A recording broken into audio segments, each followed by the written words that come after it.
What's up, guys? Today we are working on a 2008 Lincoln MKX.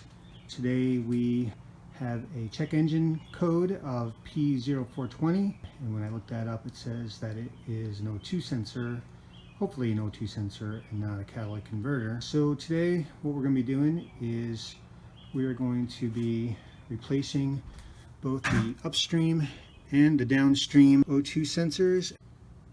And fortunately, they are in a really easy spot. This is from the top of the engine, and the upstream is right here, and the downstream is right there. I'll probably get under the car for that one. You've got a clip right here. I'll show you from underneath where the other clip is. What we're going to be needing for today's pair is really simple. We've got 3/8 socket wrench, breaker bar, a couple of extensions, and right here we have a O2 sensor socket. See how it's got the slot right here, and that allows you to go over the wires. We got a couple of O2 sensors. Sensors you'll see are covered.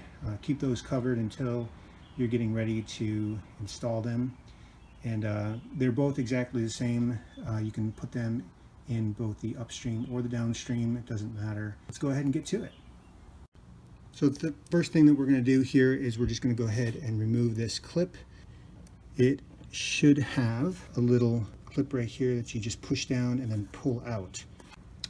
So that's it right there, guys. Just push down on that thing. You could actually even use a small flat head to get in between here and just kind of get it started and then pull it out.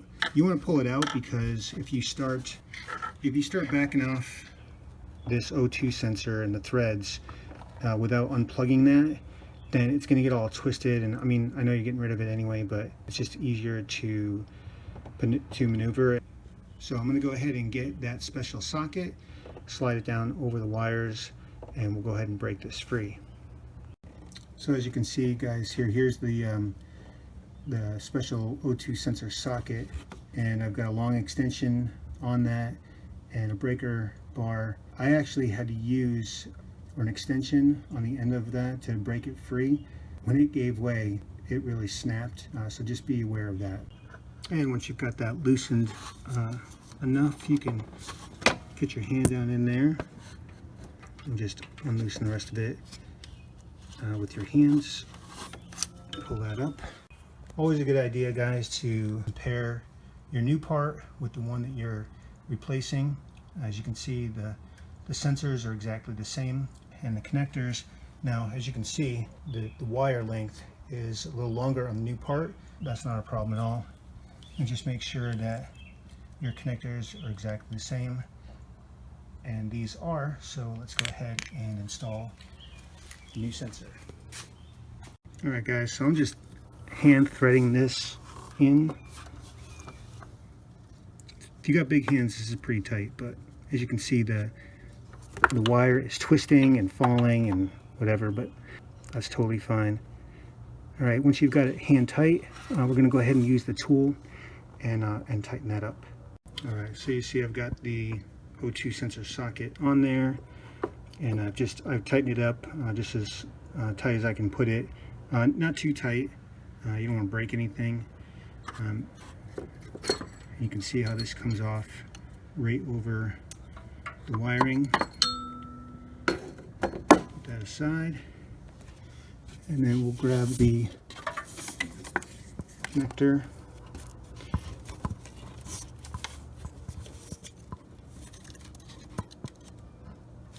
Just slide that in there.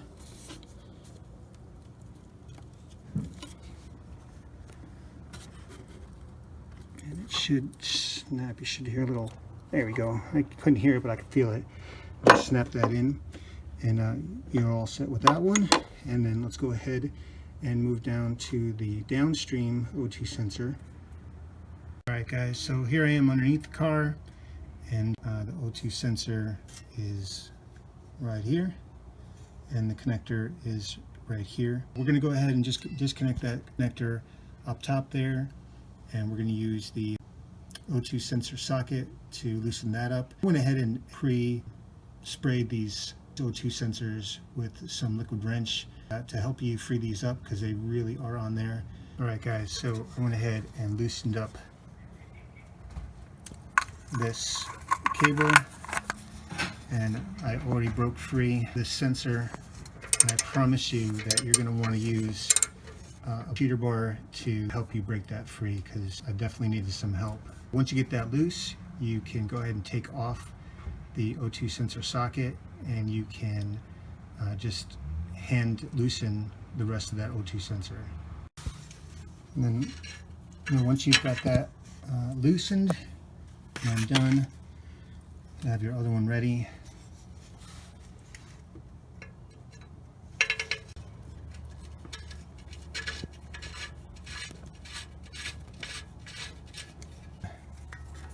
Just go ahead and put this connector right up in there.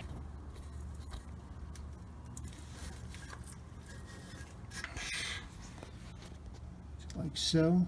And so I'll make sure that I get that connector in there snug, and snug that up, and then we can turn on the vehicle and see if our check engine light goes away. Alright, so here we are. Go ahead and turn the car on and see if that check engine light doesn't go away.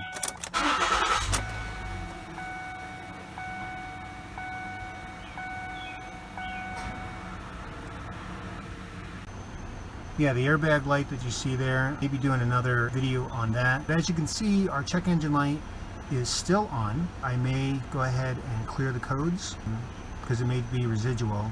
As you can see, it's got the P0420 code. I'm going to go ahead and erase this code.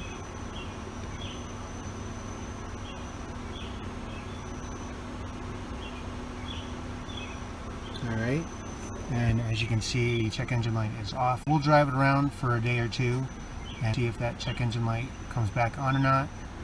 So I will report back to you guys. Alright guys, just following up with you on the check engine light. It looks like our repair and replacement of the O2 sensors has worked. I want to show you this here. It's been about, maybe 150 miles, 130 miles since I did the repair. And I'm just going to go ahead and turn this on for you. There's the check engine light. But you'll see after we give it a start that it goes away. And we still have that airbag light that we're dealing with. And checked a few things on that today, but we'll definitely do a full video on that, what I did to test it. But I just want to show you that the P0420 check engine code doesn't always mean that it's your catalytic converter.